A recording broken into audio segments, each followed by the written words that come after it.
يحدث في منطقة الصاروخ من محاربة الفجار وتسول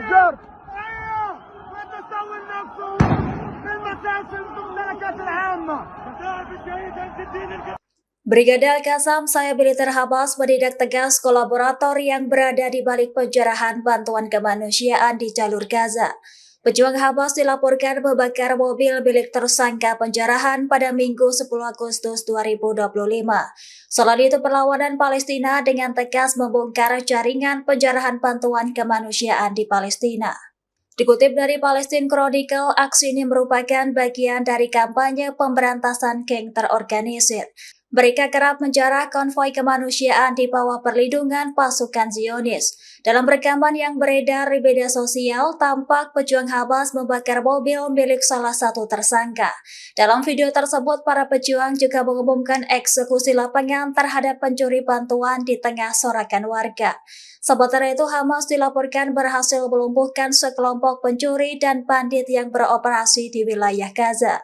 Adapun para tersangka mencuri bantuan kemanusiaan yang sangat dibutuhkan warga Gaza. Operasi ini dilakukan bersama unit Kementerian Dalam Negeri Gaza untuk memastikan keamanan distribusi. Lantas, pejuang Hamas menegaskan tindakan ini untuk mencegah kekacauan dan penyelewengan bantuan. Mereka juga berkomitmen menjaga keadilan dalam penyaluran barang bagi warga yang terdampak perang.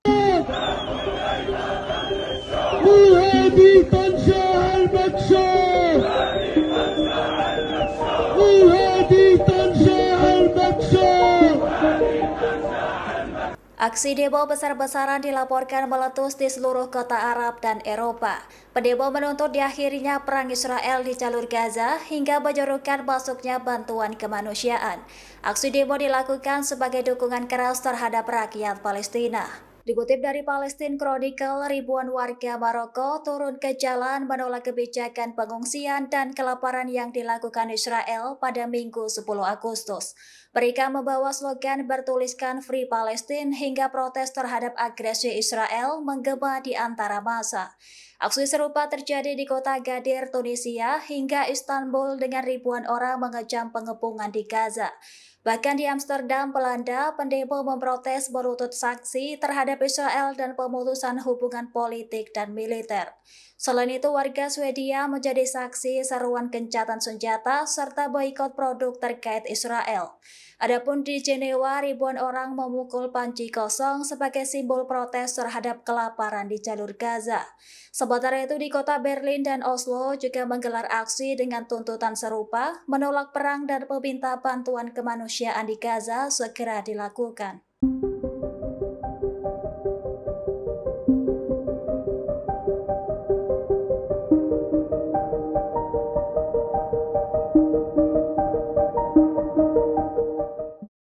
Perdana Menteri Israel Benjamin Netanyahu menyatakan serangan baru ke Gaza akan segera dimulai dalam waktu dekat.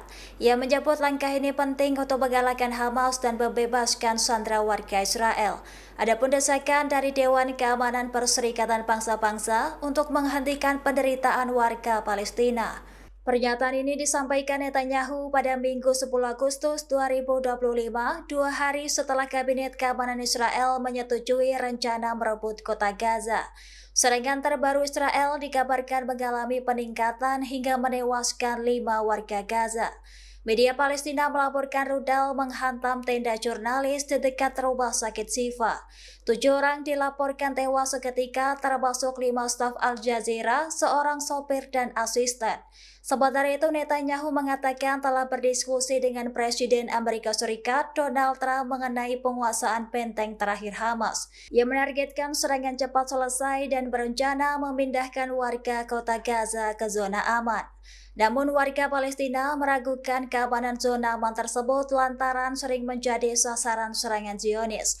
Meski demikian, pejabat militer Israel memperingatkan resiko perang gerilya berkepanjangan. Today I can confirm that at the 80th session of the United Nations General Assembly in September, Australia will recognise the state of Palestine.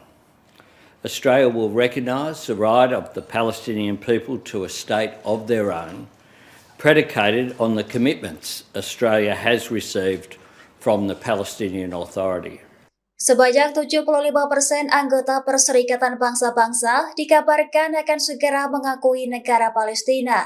Australia menjadi negara terbaru yang menyatakan komitmen tersebut menjelang sidang umum Perserikatan Bangsa-Bangsa pada September 2025 mendatang. Pernyataan itu disampaikan oleh Perdana Menteri Australia Anthony Albanese pada Senin 11 Agustus. Ia menegaskan negaranya mendukung hak rakyat Palestina untuk memiliki negara sendiri. Langkah ini memperkuat dukungan internasional di tengah perang memanas antara Hamas dan juga Israel. Perang tersebut memicu gelombang tuntutan dunia agar Palestina segera merdeka. Selain itu mematahkan pandangan bahwa pengakuan hanya bisa melalui perundingan dengan Israel. Menurut data AFP, sedikitnya 145 dari 193 negara anggota PBB berencana mengakui negara Palestina. Adapun dukungan datang dari Prancis, Kanada, Inggris, serta mayoritas negara Asia, Afrika, dan Amerika Latin. Lantas, pengakuan ini dinilai sebagai tekanan diplomatik terhadap Israel untuk menghentikan agresinya di jalur Gaza.